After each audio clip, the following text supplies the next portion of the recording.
Hello students, welcome back. आज हम अपना नेक्स्ट चैप्टर मतलब नंबर 4 कृतिका भाग 2 का चैप्टर नंबर 4 एही ठैया झूलनी हेरानी हो रामा। ये ध्यान रखिए, ये एक गाना है और इस गाने का मतलब आपको बता रही हूं। एही ठैया मतलब इसी जगह पर, एही ठैया मतलब इसी जगह पर झूलनी हेरानी, झूलनी मतलब नाक की नथ, नाक की नथ, हेरानी मतलब खो गई, हो रामा यहां, हे मेरे भगवान। यहां पर आपको बताया जा रहा है कि स्त्री के लिए एक नथ की अहमियत बहुत अत्यधिक होती है, वो उसकी इज्जत का प्रतीक होती है। तो यहाँ पर उसको बताइए, एक गाना दिया जा रहा है और उससे मन के भावों को जोड़ा जा रहा है जो यहाँ पर खो गई है। यही वो जगह है जहां पर ये हमारी नाक की नथ खो गई है। अब इस गाने का इस पार्ट से क्या रिलेशन है, हम जब पार्ट समझेंगे तो पार्ट के एंड तक आपको ये पूरी तरीके से समझ में आ जाएगा। और एक नथ किस तरीके से इंपॉर्टेंट होती है और बहुत प्रिय होती है, ये भी आपको हम बताएंगे। इस पार्ट में एक चीज और आपको हम बहुत अच्छे से बताएं, ये एक प्रेम कहानी है जो पूर्ण नहीं हो पाई, जहां पर एक दूसरे को मन की बात नहीं बताई गई, सिर्फ महसूस की गई और अधूरी रह गई, उससे रिलेटेड ये हमारी कहानी है। कहानी शुरू होती है, एक गांव है, गांव में एक गायिका है दुलारी, जो नाचती गाती है और गाना गाती है। ये उसका पेशा है, मतलब वो ये काम करती है, नाचती है और महफिलें सजती हैं और वो गाना गाती है। तो यहाँ पर क्या है, वो एक दुक्कड़ नामक बाजे पर गीत गाने के लिए प्रसिद्ध है। एक दुक्कड़ होता है उस पर वो गाना बजाती है और गाती है। तो यहाँ पर जो वो गाती है उससे बहुत लोग प्रभावित रहते हैं, बहुत ज्यादा प्रभावित रहते हैं। उसे कजली गायन का सब लोग सम्मान करते हैं। तो वो जो गायन शैली करती है उसका नाम है कजली, याद रखिएगा। औरत का नाम है दुलारी, जो बाजा वो बजाती है वो दुक्कड़, और जो वो गायन शैली गा रही है वो है कजली। गाने में सवाल जवाब होता है, मतलब महफिल सजी है, हम गाने में वो सवाल जवाब करने में बहुत माहिर थी। वहां जितनी पब्लिक रहती थी उससे सवाल करती रहती थी। एक बार खोजवा दल की तरफ से गीतों के सवाल जवाब करते हुए दुलारी की मुलाकात टुन्नू नामक एक ब्राह्मण लड़के से हुई। क्या हुआ याद रखिएगा, खोजवा दल, वो वहां पे लोग खोजने का काम करते थे, जैसे जो किसी चीज में भर्ती करने के लिए लोगों को खोजा था। तो उन्होंने वहां पे पब्लिक इकट्ठा करने के लिए इसका प्रोग्राम रखवाया था, किसका, दुलारी का।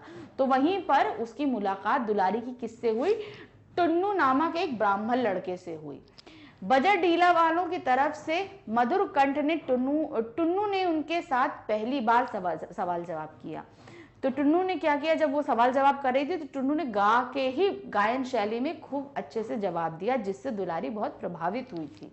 और दुलारी तब अपने प्रति उसके प्रेम को अनुभव किया था कि वो दुलारी को पसंद करता है, और इस तरह वो दुलारी के साथ चला आया था। वहां वो उसके जहां वो रहती थी उसके साथ दुलारी के साथ चला आया था। दुलारी के घर आकर भी टुन्नू चुप रहता था, ज्यादा नहीं। जैसे जितना उसने महफिल में उसको चंचल देखा था ना, उतना वो घर आके वो चंचल नहीं था। वो चुप हो गया था, शांति से रहता था, फिर कभी प्रेम को प्रकट नहीं करता। होली के एक दिन टुन्नू दुलारी के घर आया, उसने खादी आश्रम की बुनी साड़ी दुलारी को दी और दुलारी ने उसे बहुत डांटा और साड़ी फेंक दी। टुन्नू अपमानित होकर रोने लगा और उसके आंसू दुलारी के द्वारा फेंकी गई साड़ी पर टपके। उसने अपना प्रेम पहली बार प्रकट किया और कहा कि उसका मन रूप और उम्र की सीमा में नहीं बंधा है। अब दुलारी एजेड औरत थी, 40-45 साल की औरत थी, और टुन्नू छोटा बच्चा था, मतलब मान लीजिए 16-17 साल का बच्चा था। तो अब यहाँ पर क्या हुआ कि जब वो घर आया तो चुप चुप ही रहता था, मगर दुलारी को पसंद करता था। तो क्या हुआ, एक दिन होली का दिन था, उस दिन वो एक खादी आश्रम से एक साड़ी खरीद के दुलारी के लिए लेकर आया और उसको देने लगा। तो दुलारी बहुत गुस्सा हो गई कि नहीं, मुझे नहीं चाहिए, और उसने फेंक दी। और जब उसने फेंक दी तो टुन्नू बहुत अपमानित महसूस किया और रोने लगा। तो जब रोने लगा तो अपनी काजल भरी आंखों से रो रहा था और उसके वो आंसू उस साड़ी पर टपक गए। तो और वो वहां से चला गया। जब वो चला गया तो दुलारी ने उस साड़ी को उठाया और देखा उस काजल के आंसुओं को, और तब उसको पहली बार महसूस हुआ कि जो है वो मुझसे प्यार करता है। और तब उसने ये चीज व्यक्त की कि उसकी उम्र के साथ उसके मन में बसे प्रेम का कोई ताल्लुक नहीं है, कि नहीं हमारी उम्र ज्यादा है या कम है तो हमें प्यार नहीं करना चाहिए। लेकिन वहां पे ये चीज उसने अपने आंसुओं के जरिए ये चीज व्यक्त की थी, जबान से नहीं व्यक्त करी क्योंकि वो तो वहां से चला गया था। उन आंसुओं को देखकर दुलारी ये चीज समझ गई थी। फिर क्या हुआ, जब वो वहां से चला जाता है तो टुन्नू के जाने के बाद दुलारी उस साड़ी के आंसू उठाती है, उनको चूमती है और अपने जो कबर्ड था उसमें अपने कपड़ों के नीचे सबसे नीचे रख देती है।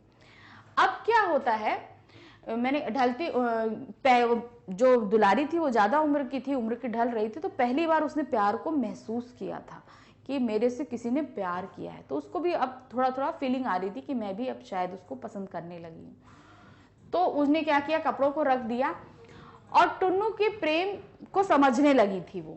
फिर अब क्या हुआ, टुन्नू के जाने के बाद उसने खाना बनाना शुरू किया। उसी समय वहां पर फेकू, ये देखिए यहाँ पर दिया, मोहल्ले का एक फेकू नाम का एक परिचित आदमी वहां पे आता है, जो दुलारी को अपनी प्रॉपर्टी समझता होता है कि नहीं दुलारी अब मेरे कहने पर चलेगी, सब करे, क्योंकि वो एक अच्छा दबदबेदार आदमी था मोहल्ले का। तो वो क्या बता, तो वो एक बहुत, अब वो एक खादी की साड़ी उसको मिली थी और फेकू क्या खूब विदेशी साड़ियां भर के लेके आता है। किसको देता है, दुलारी को देता है कि तुम पहनो। लेकिन दुलारी तो बहुत गुस्सा हो जाती है। तो वो क्या करती है, उस समय बहुत गुस्से में, उसी समय नीचे उसके घर के नीचे से जो है ना विदेशी कपड़ों के बहिष्कार के लिए एक टोली चल रही होती है। तो वो, और क्या कहते हैं, हमारी जननी माता की जय हो बोलती हुई चल रही थी, भारत जननी तेरी जय आवाज सुन के जो है वो बाहर आ जाती है, दुलारी खिड़की में आ जाती है, टोली चल। तो वो क्या करती है, वो साड़ी के जो बंडल थे उसमें से कुछ साड़ियां निकाल के वो नीचे फेंक देती है, उस खिड़की से नीचे फेंक देती है, अपमानित करती है फेकू को कि मैं तुम्हारी लाई चीजों को नहीं लेना चाहती, कि तुम चले जाओ यहाँ से, एक तरीके से कहती है। तो फेकू बहुत गुस्सा हो जाता है और और उसको और ज्यादा साड़ियां फेंकने से रोक देता है। तो जब ये फेंक रहा होता है तो वहां नीचे जो है एक अली सगीर एक पुलिस वाला आदमी होता है, ध्यान रखिएगा। नीचे सरकारी गवाह बने पुलिस के एक आदमी अली सगीर ने देख लिया, जो सरकारी गवाह भी था और पुलिस का बंदा भी था। तो उसने ये सारे काम करते देख लिया कि दुलारी जो है वो क्रांतिकारियों के साथ में है, क्योंकि वो वहां पर सामान दे रही थी फेंकने जलाने के लिए। तो अब पुलिस को बताता है वो। अब पुलिस को जब बताता है तो पुलिस को सारी जानकारी दुलारी के बारे में हो जाती है। अब आगे कैसे, दुलारी ने फेकू को वहां से झाड़ू मार मार के भगा दिया कि अब तुम चले जाओ, क्योंकि उसने कुछ साड़ियां तो फेंक दी थी और बाकी साड़ियां फेंकने से फेकू ने उसे रोक लिया था। अब वो बहुत गुस्सा हो जाती है और झाड़ू उठाती है और खूब मारते हुए उसको भगा देती है वहां से। फिर क्या होता है, वो जो जुलूस था और वो जो नीचे जुलूस जा रहा था, उसी जुलूस में टुन्नू भी शामिल था, जो नीचे जुलूस जा रहा था। अब वो सीधे जुलूस कहाँ जाता है, टाउन हॉल पे जाता है, वहां पर प्रदर्शन करने के लिए। अब वहां पर क्या होता है, जो पुलिस वाले में होता है अली सगीर हमारे जो हैं, वो जान जाते हैं कि टुन्नू जो है वो दुलारी के साथ है, और वो गुस्सा निकालने के लिए टुन्नू को खूब मारते हैं, गालियां देते हैं, खूब पैर से मारते हैं, और इससे वो मर जाता है। टुन्नू छोटा बच्चा जो होता है वो मर जाता है। अब मरने के बाद वहां पर एक ये प्रोपेगेंडा रचा जाता है पत्रकारों के सामने कि इनको हम अस्पताल ले जा रहे हैं, देखो ना अंग्रेजी सैनिक अस्पताल ले जा रहे हैं, लेकिन उसे ले जाकर नदी में वरुणा नदी में फेंक देते हैं जाके। उसको अस्पताल ना ले जाए क्योंकि वो तो मर चुका था, तो अस्पताल ले जाने का मतलब नहीं था, मगर वहां सबको बताया जाता है कि इसे अस्पताल लेके जा रहे हैं, लेकिन उसे जाकर कहाँ, नदी में फेंक देते हैं। फिर उधर नीचे आंगन में जो है, जहां अब हम सीधे यहाँ टाउन हॉल से चलते हैं कहाँ, दुलारी की तरफ, दुलारी के घर की तरफ। अब दुलारी को अभी पता नहीं है कि टुन्नू मारा गया है। अब क्या है, पड़ोसिन जो है ना वो नीचे आंगन में बताती है, बोलती है उससे कि तुम्हारा टुन्नू के साथ संबंध है, तुम टुन्नू को चाहती हो। तो वो इस चीज से मनाही करती है कि नहीं, अभी वो इस बात को छिपाती है कि नहीं मैं ऐसा नहीं करती।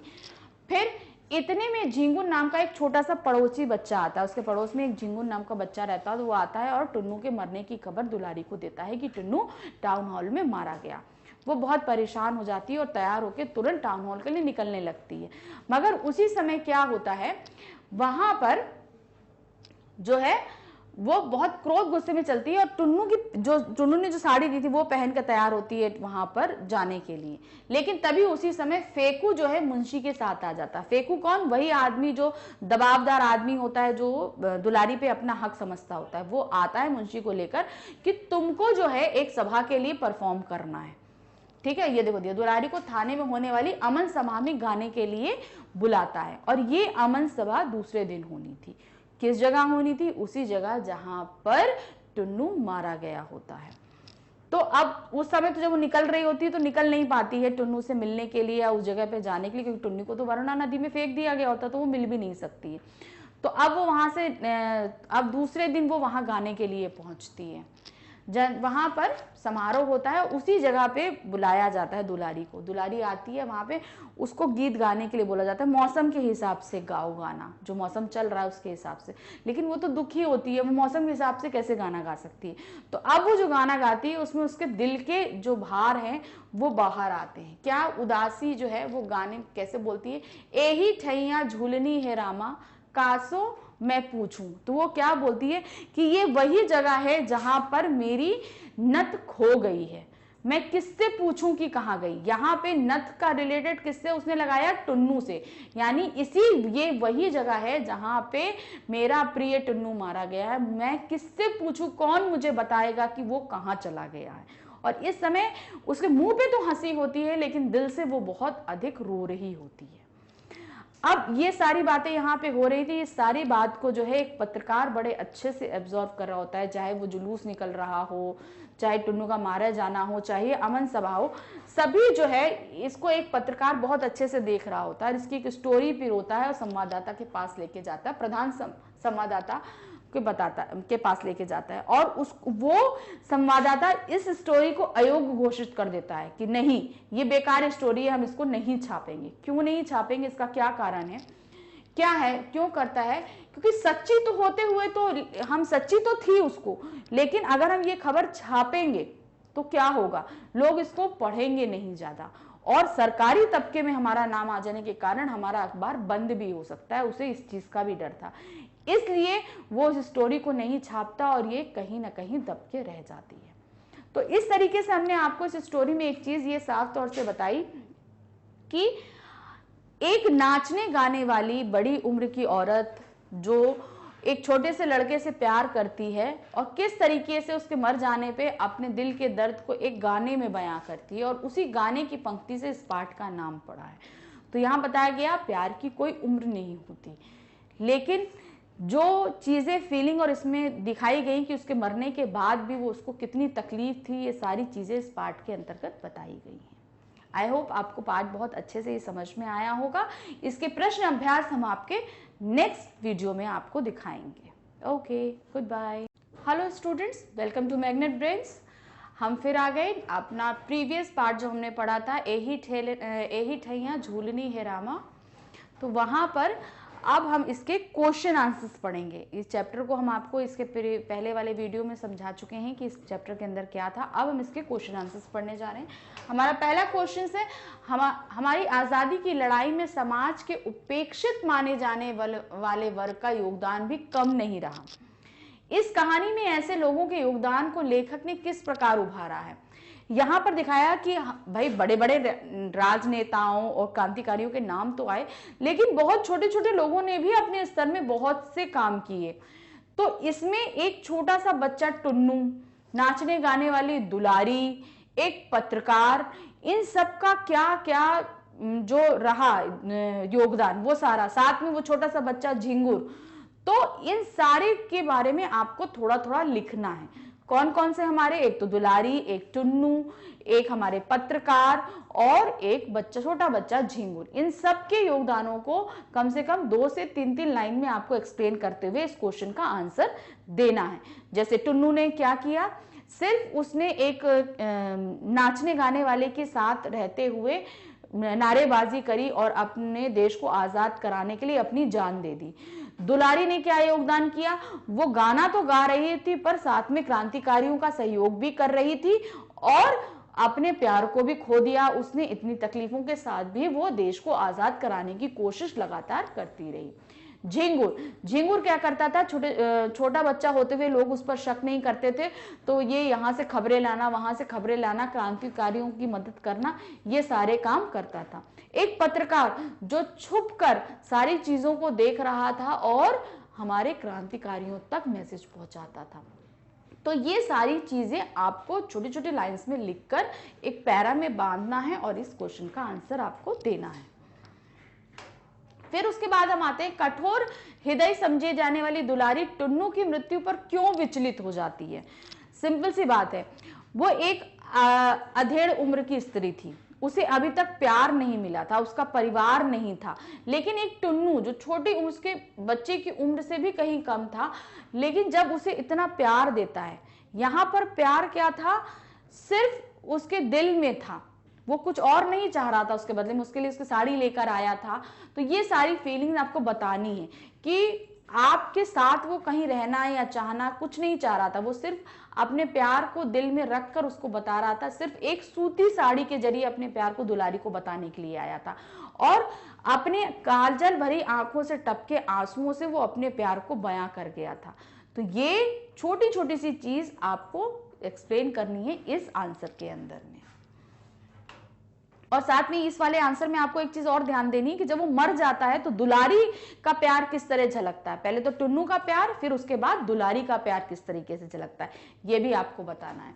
फिर कजली दंगल जैसी गतिविधियों का आयोजन क्यों हुआ करता होगा, कुछ और परंपरागत लोक आयोजनों का उल्लेख कीजिए। देखिए, कजली लोक गायन था, उस समय प्रचलित था, तो वो लोक गायन था। अब इसके अलावा भी बहुत से होते थे आयोजन, तो जैसे कि इनके माध्यम क्या होते थे, जन प्रचार, मतलब इन गायनों के जो गाने हैं इनके जरिए क्या होता था, जो हमारी संस्कृति है उसका विस्तार किया जाता था। अब उस समय जो ये सब चीजें, जिस समय की ये कहानी है, उस समय क्या प्रचलित था, हमें आजादी की लड़ाई पर, तो इन गीतों से कहीं ना कहीं छुपे माध्यम से अपनी जनता को, देश को आजाद करने के लिए, उसमें भाग लेने के लिए भी प्रेरित किया जाता था। तो ये छोटी छोटी सी चीजें उन सब के अंदर होती थी। तो इसमें विभिन्न स्थानों में अलग अलग रूपों में अनेक समारोह किए जाते थे, जैसे राजस्थान के लोक संगीत होते थे, पशु मेलों का आयोजन अभी भी बहुत होता है, लोक संगीत अब कम हो गए लेकिन अभी भी होते हैं। फिर पंजाब में लोक नृत्य और लोक संगीत का आयोजन होता था, उत्तर भारत में पहलवानी कुश्ती का आयोजन होता था, दक्षिण में बैलों के दंगल व हाथी युद्ध का आयोजन किया जाता था। तो सबसे पहले आप ये ध्यान रखिएगा कि इन गतिविधियों का आयोजन किस पर्पज से किया जाता था, लोगों में अपनी संस्कृति पहुंचाने और उस समय प्रचलित अपने देश को आजाद करने के लिए, मतलब उस समय, अभी तो हमारा देश आजाद है, अभी भी ये सारे आयोजन होते हैं, लेकिन उस समय हमें अपने देश को आजाद करना था, इसलिए इसका संदेश भी हम लोगों तक पहुंचाने के लिए इन आयोजनों का सहारा लिया करते थे। अब पहला तो हम ये पार्ट करेंगे कि क्यों इनमें क्या प्रसार किया जाता था, पहला पार्ट ये। दूसरा पार्ट वो क्या पूछ रहा है, और कितने आयोजन होते थे, तो हमने आपको आयोजन यहां पर बताया, राजस्थान में लोक संगीत, पशु मेला, पंजाब में लोक नृत्य, उत्तर भारत में पहलवानी कुश्ती, दक्षिण भारत में बैलों का दंगल। ये सारी चीजें आपको एंड में मेंशन करनी है। फिर नेक्स्ट हमारा आता है, दुलारी विशिष्ट कहे जाने वाले सामाजिक सांस्कृतिक दायरे से बाहर है, फिर भी अति विशिष्ट है। इस कथन को ध्यान में रखते हुए दुलारी के चारित्रिक विशेषताएं लिखिए। यहां पर ध्यान दीजिएगा, एक वक्तव्य है स्टोरी के अंदर, उससे आपको पूरा एक्सप्लेन कर रहा है कैसे दुलारी विशिष्ट कहे जाने वाले सामाजिक।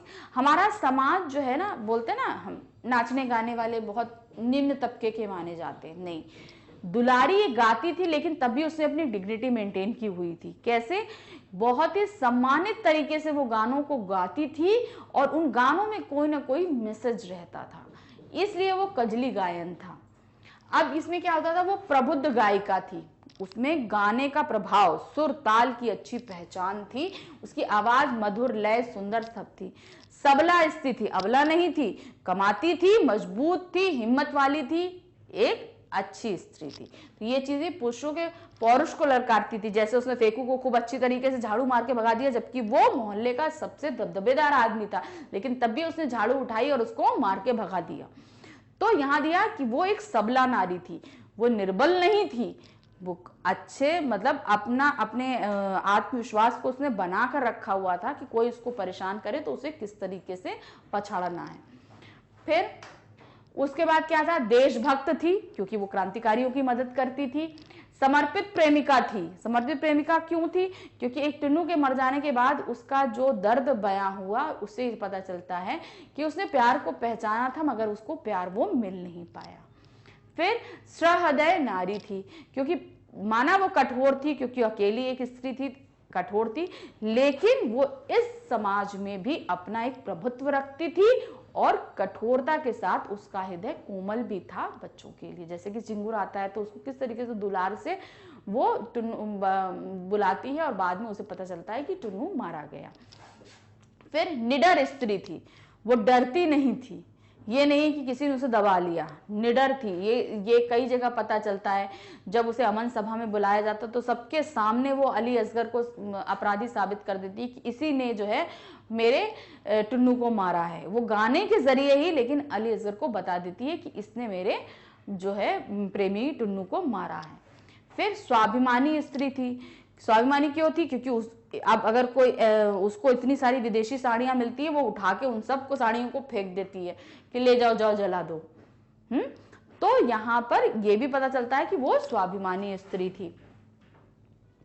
फिर दुलारी का टुन्नू से पहली बार परिचय कहां और किस रूप में हुआ था। आपको वो पूरा वक्तव्य लिखना पड़ेगा कि वो कहां गई थी, वहां पे गाना गा रही थी, सवाल जवाब कर रही थी, टुन्नू ने गाते हुए उसके सवालों का जवाब दिया, जिससे दुलारी बहुत प्रभावित हुई और टुन्नू को अपने साथ लेकर आ गई थी। तो उस पूरे वक्तव्य को आपको इस प्रश्न के उत्तर में लिखना है।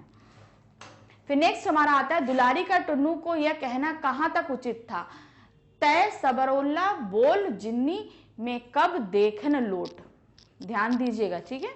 दुलारी की इस आक्षेप में आज के युवा वर्ग के लिए क्या संदेश छिपा है, उदाहरण सहित स्पष्ट कीजिए। ध्यान दीजिए, इसमें क्या दिया है, तय सबरुल्ला बोल जिंदगी में कब देखन लोट। क्योंकि टुन्नू अभी 16-17 वर्ष का लड़का था और वो कहना चाह रही कि तुमने तो अभी उम्र में देखा नहीं, तुम्हारा प्यार तो एक छलावा है।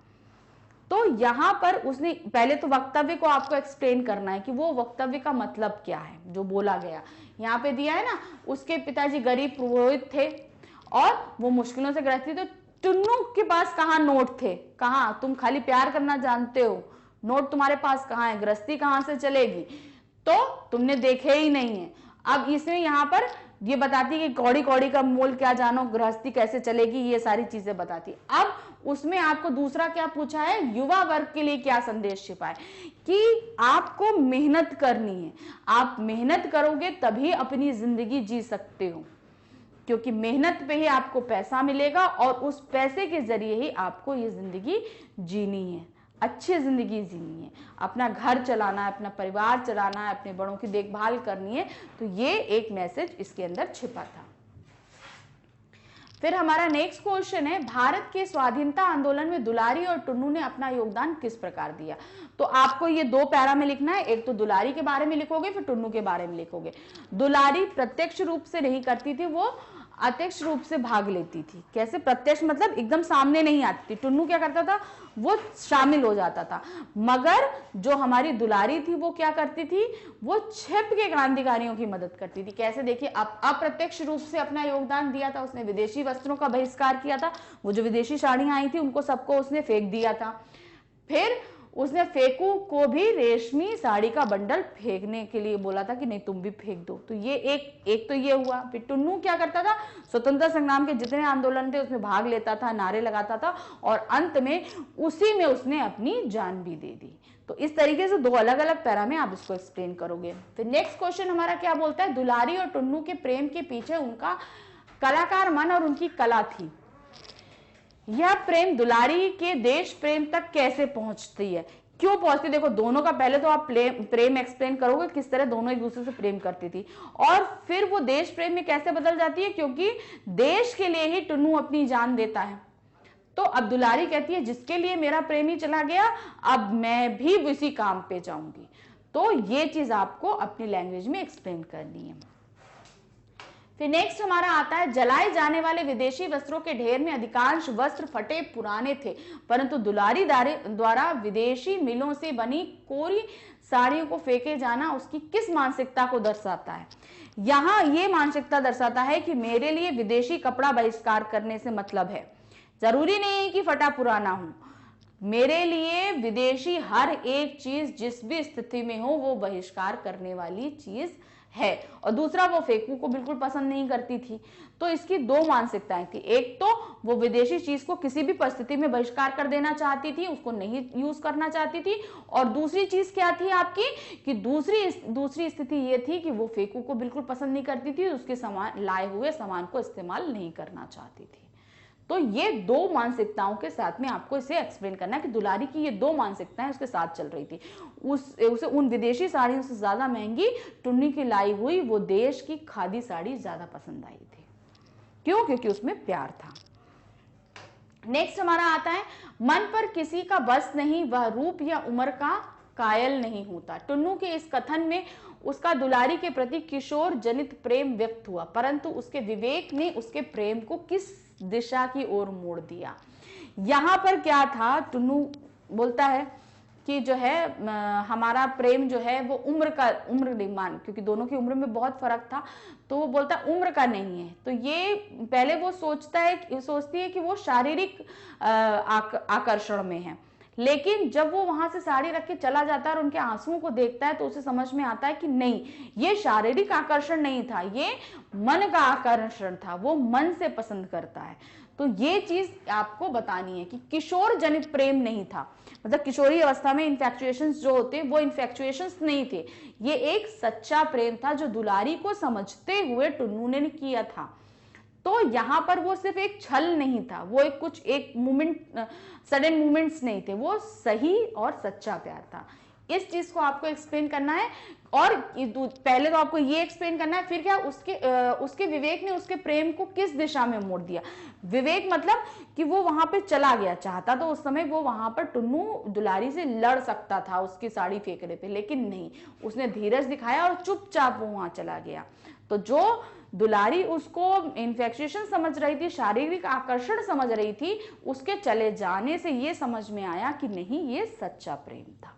तो पहले तो आप दुलारी की मानसिकता को एक्सप्लेन करेंगे कि ऐसा ऐसा हुआ, फिर उसके बाद टुन्नू के चले जाने के बाद दुलारी की क्या सिचुएशन हुई फिर ये बताएंगे। पहले टुन्नू से आने पर उसकी क्या सिचुएशन थी, फिर उसके चले जाने की बाद उसकी क्या सिचुएशन थी, ये दोनों चीजें आप एक्सप्लेन करेंगे। फिर लास्ट हमारा क्वेश्चन है, एही ठैया झूलनी हेरानी हो रामा का प्रतिकार्थ समझाइए। हमने प्रतिकार्थ आपको पाठ के सार में समझाया था। यहाँ पे झूलनी से मतलब, झूलनी यानी नथ से मतलब क्या था, टुन्नू के चले जाने से। यहाँ झूलनी यानी नथ जो है वो एक स्त्री के लिए सबसे प्रिय होती है, जब वो खो जाती है तो स्त्री बहुत विचलित हो जाती है। तो यहाँ पर जो दुलारी है उसने अपनी नथ को किससे रिलेट किया था, टुन्नू से। तो ये टुन्नू उसके लिए बहुत प्रिय था और वो इस जगह को बताती है कि इसी जगह पे हमारी जो नथ गिरी, यानी हमारा टुन्नू हमसे बिछड़ गया। तो आपको इसे अपने वाक्यों में पिरोकर इस गाने का मतलब निकालना है। तो यहाँ अब मैं आपको लास्ट में फिर बता रही हूं इस पार्ट का जो टॉपिक है हमारा, उसका क्या मतलब है। एही ठैया यानी मतलब इसी जगह, झूलनी यानी नथ, और नथ का किससे आप रिलेट कर रहे हो, टुन्नू से। हेरानी मतलब खो जाना, हो रामा यानी हे भगवान। हे भगवान, ये वही जगह है जहां पर मेरी नथ खो गई है। आई थिंक आप लोग क्वेश्चन आंसर काफी अच्छे से समझ गए होंगे और अपने आप लोग एग्जाम्स में बहुत अच्छे से इसको करेंगे। Okay, bye.